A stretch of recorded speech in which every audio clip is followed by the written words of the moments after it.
Сәлем достар, менің есімім Анель ханым, бұл сыр білім парақшасы.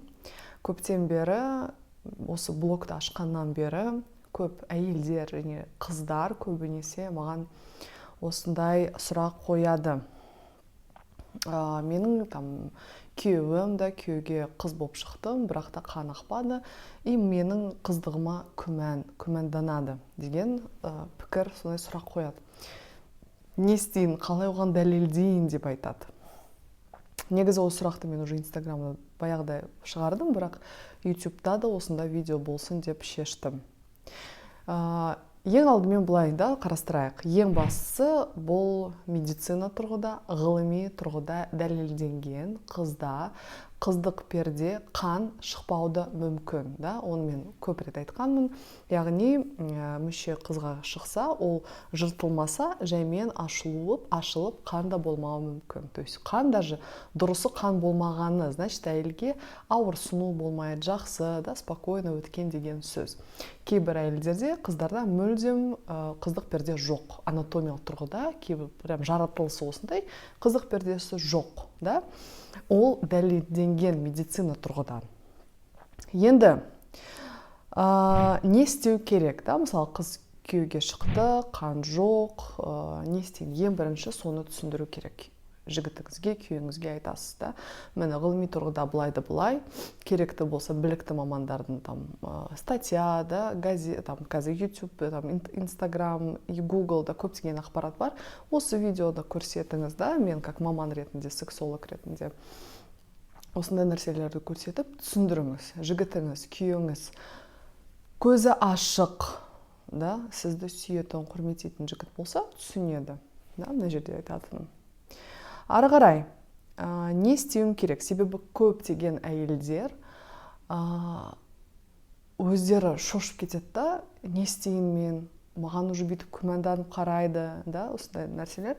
Мына жерде қыздар, сіз ни в коем случае вообще өз-өзіңізге күмәндамаңыз. Егер де сіз нақты білесіз, сіз қыз екеніңіз, ешкіммен жыныстық қатынасқа түспегенсіз. Все, это правда. Дұрыс қой, сіз өзіңіз білесіз. Шындық сізде, және де Алланың алдында. Екеуіңіздің ортасында ғана шындық.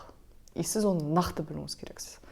То есть оны сіз өзіңіз үшін, потому что андай оймен уже шатасып кетеді, қыздар не қалай, потому что соншалықты шок болып кетеді. Осы жерде нақты білуіңіз керексіз. Екіншіден, түсіндіресіз күйеуіңізге. Екіншіден, түсінетін жақсы жігіт түсінді, көзі ашық қабылдады, все, проблема жоқ. Андай түсінбейтіндер қаншама көп. Комментарий оқығанда көптеген, ой, сіз өзіңдеріңізді ақтап жүрсіз, удобно, андай қыздарға удобно деп, сондайлар Құдай сақтасын осындай жігіттерден.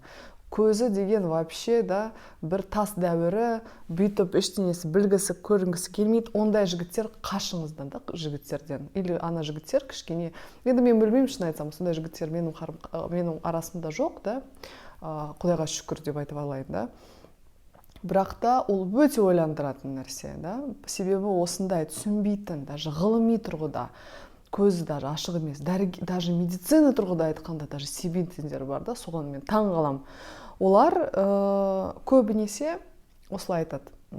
Тексерейік сені дейді, шантаж, манипуляция болып қалады. Сен атаның айту керек, сен осындайсың, сен біреумен жатқан сияқтысың деп, тексеру, анау барайық, тексерейік деп қояды. Ужас, это вообще ешқандай құрмет жоқ. Это манипуляция. Манипуляция деген не? Бұл сізді андай бір, қалай айтады оны, сіздің жеке шекараларыңыздан өтіп, сізге басып атқаны. Бүйтіп істейік, сен бұлай істе, мен саған сенем. Осындай нәрселер, бұл өте қауіпті нәрсе. Сондайлардан қашу керек. Осындайлардың өзіңіздің ортасына мүлдем жақындатпаңыз.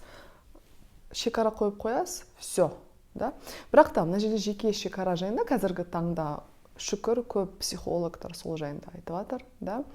Оны әрине сіз міндетті түрде сол жағынан жұмыс жасауыңыз керек. Себебі қаншама әйелдер жазады маған 10 жылдап, 20 жылдап күйеулері әлі күнге соны айтады ғой, сен қыз емессің ау деп маған. Представляете?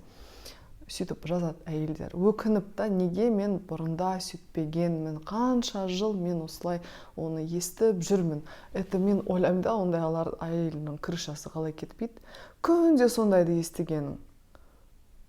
Бір жерге оны пошел ты демейсің ба, да? Ну, это жеке енді пікірім, енді Анель ханым сексолог ретінде емес, жеке Анель ретінде, да, әйел ретінде.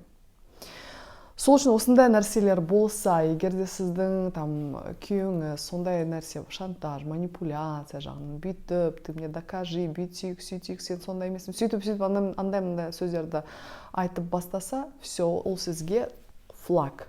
Значит, сонымен өзіңіз жұмыс жасауыңыз керек. Күйеуіңізге ештеңе дәлелденбеңіз, сіз ештеңе дәлелдеудің міндетті емес, себебі сіз білесіз, сіз қыз деп күйеуге шықтыңыз. Все, шындық сізде. Сенсе жақсы, сенбесе, это оның проблемалары. Сіз өзіңіз енді осы мәселемен мен ары қарай не істеймін деп ойлауыңыз керексіз. Енді біріншіден әрине не істеу керек? Біріншіден бұл қоршаған ортаңыз, да? Қаншалықты сізді қолдайтын адамдар бар, да? Потому что көбісі кейбір керісінше басып тастайды. Сізді қолдайтын адам керек, да? Ата-анаңыз ба, достарыңыз ба, да? Вот солай олар сізді дұрыс нәрсеге бағыттайтын, да?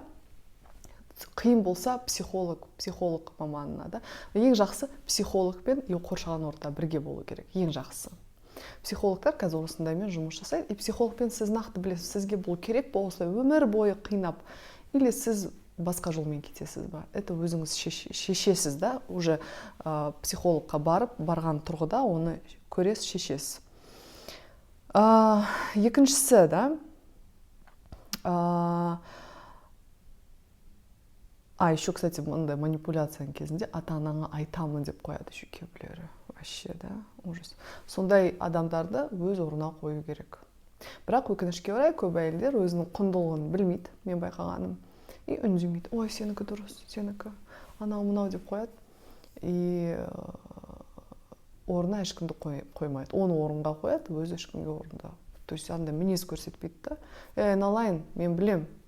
Мен қыз екен. Сенде бір проблема бар ма? Сияқты да, осындай нәрселерді. Тіл керек.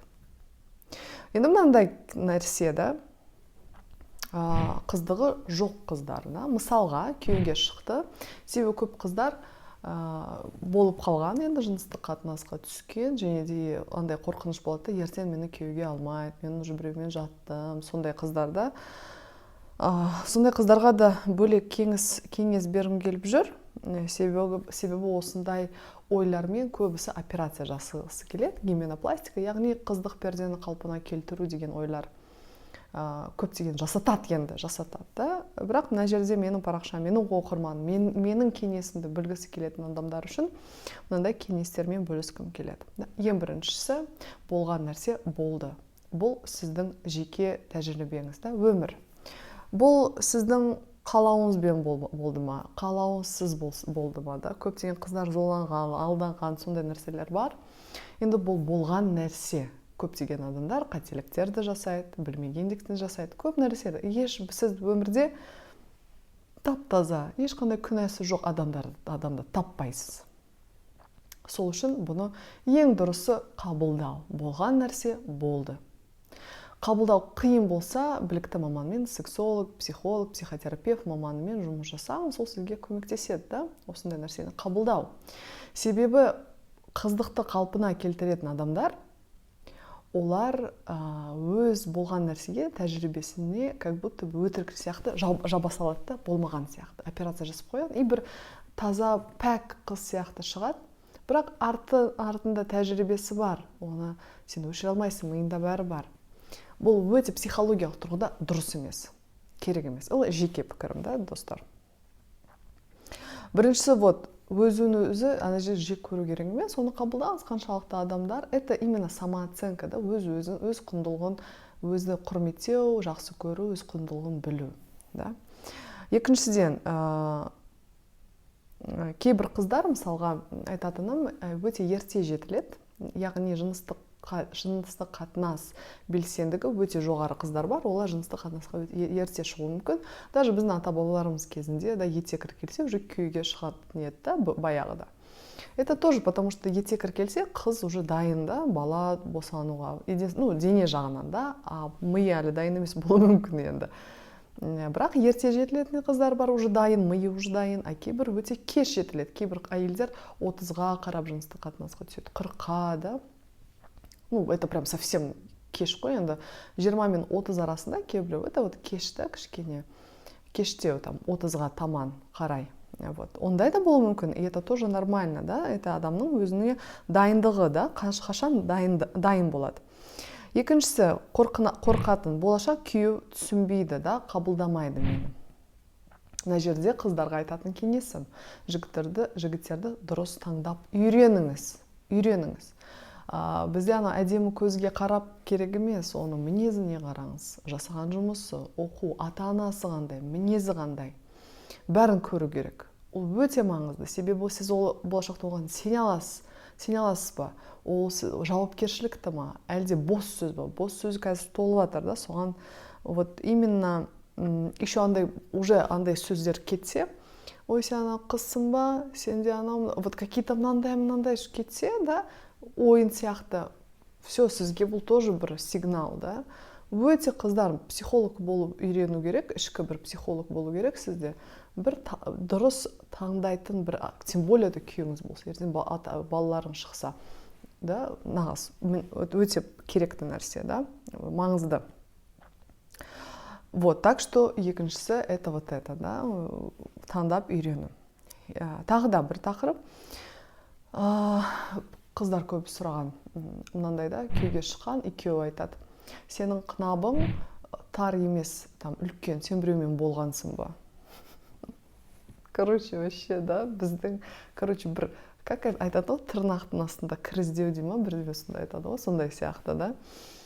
Это өтірік ұғым, андай жоқ, что қыздығы бар қыздар, оларда тар, қыздығы жоқ қыздар, оларда тар емес. Нет, мен әйелдермен уже 5 жылдан астам жұмыс жасаймын.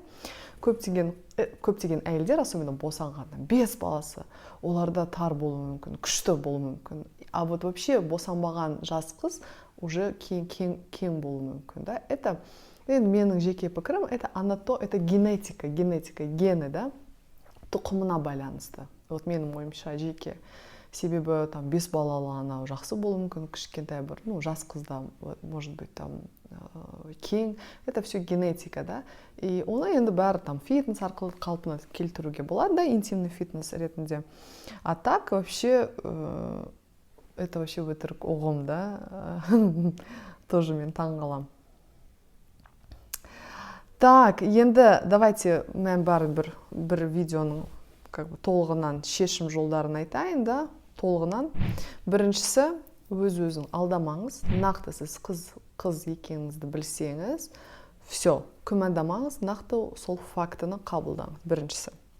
Екіншісі, манипуляцияға берілмеу. Сізге бір нәрсе айтса, маған дәлелде, ата-анаңа айтам, сен давай гинекологқа барайық тексерейік, анау-мынау. Все, манипуляция, это, слушай, айналайын сразу. Сен маған сенбесең, сен маған не керексің? Мен нақты білем, да? Это образно ғой енді. Мен нақты білем. Сен ғылыми тұрғыда, медицина тұрғыда сенбесең, это сенің проблема, менің проблемам емес деп, да? Солай айту, ну, это шекара ғой енді, өзіңіз қоясыз. Әрине сізді қоршаған орта, достарыңыз, ата-анаңыз, сізді, это бәрібір әсер етеді, да? Осындай адамдар болмаса, ниеттенсеңіз, сондай кейбір ненужный адамдар өздері түседі өмірден. И сізге керекті адам келеді. Да? Қоршаған орта жақсы болу керек. И төртінші, ең бастысы, это тәуелсіз болу қыздар. Тәуелсіз. Көптеген әйелдер осындай 20 жылдап, 30 жылдап жүретін, тәуелді болып қалады. Тәуелді неге? Бізде бірінші проблема. Кім не айтады? Олар сөйлейді, ой, анау, мынау, былай, мынау не айтады, осы не айтады. Это бірінші мәселе. Екінші, это ақша тұрғыдан. Ақша тұрғыдан біздің әйелдер өте тәуелді. Ақшада күйеу толығымен ақша береді, үйін толығымен күйеу береді. Өздері тәуелді болғандықтан кете алмайды, ештеңе істей алмайды. Манипуляция беріледі, ана сөз естейді, күнделікті, и сөйтіп өкінішке орай бақытсыз бір өмір. Да? Негізінен не то что көбірек, енді әр адам өзін білетін шығар енді, бірақ күнделікті осындай сөз есту жеңіл нәрсе емес, да. И жас қыздарға айтатыным, себебі әпке ретінде да көбі сұрайды, менің парызым қыздардың көзін ашу. И менің ең басты мақсатым это біздің қыздардың самооценка, өз-өзінің құнын, өз-өзінің құрметін, өзін сүю, соның деңгейді көтеру. Жігіттерде бұсындай мәселе, кстати, мен байқамадым. Бар, бірақ аз. Көбінесе қыздарда. Бұл не деген сөз? Қыздар біріншіден оқу керек. Екіншіден жұмыс жасау керек. Жұмыстың түрлі. Қазір онлайн тұрғыда көбісі жұмыс жасайды. Әйтеуір өзіңіздің жеке ақшаңыз әрқашанда болу керек. Әрқашанда. Оны ешкім білмейтін ақшаңыз болу керек. Сол кезде сіз ешқандай манипуляцияға берілмейсіз, да? Сіз нақты білесіз, сіз нені қалайсыз? Мен мынаны істеймін, и өзіңіз таңдайсыз. Сіз қандай өміріңізді сүргіңіз келеді, соны сіз таңдайсыз, да? Вот. Негізінен это все самооценкаға тіреледі.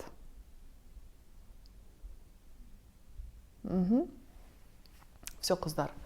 Осы видео пайдалы болды деп мен ойлаймын. Жігіттер қауымына айтатыным, мені қолдайтын, түсінетін жігіттерге респект и уважуха. Сендер сондай сандарыңыз көбейсін, да?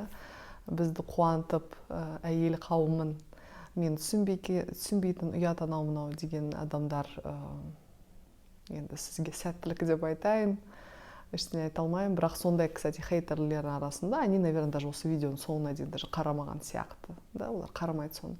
Бірінші, екінші сөз қарайды, все, бірдеме жазады, все, кетеді, да, ну, сондай адамдар. Но, кстати, хейтерлер арасында көбісі сосын мені түсініп, қайтадан мені блоктан шығарыңызшы деп айтады. Так что мен қазір көбісін блокқа да жібермеймін. Редко, YouTube'да редко жіберемін. Сөйлей берсін бір күн түсінер деп. Вот.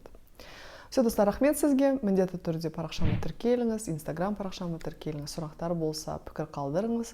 Және де міндетті түрде сіздің сұраған сұрақтарыңызға осындай видео арқылы жауап беремін. Сау болыңыз.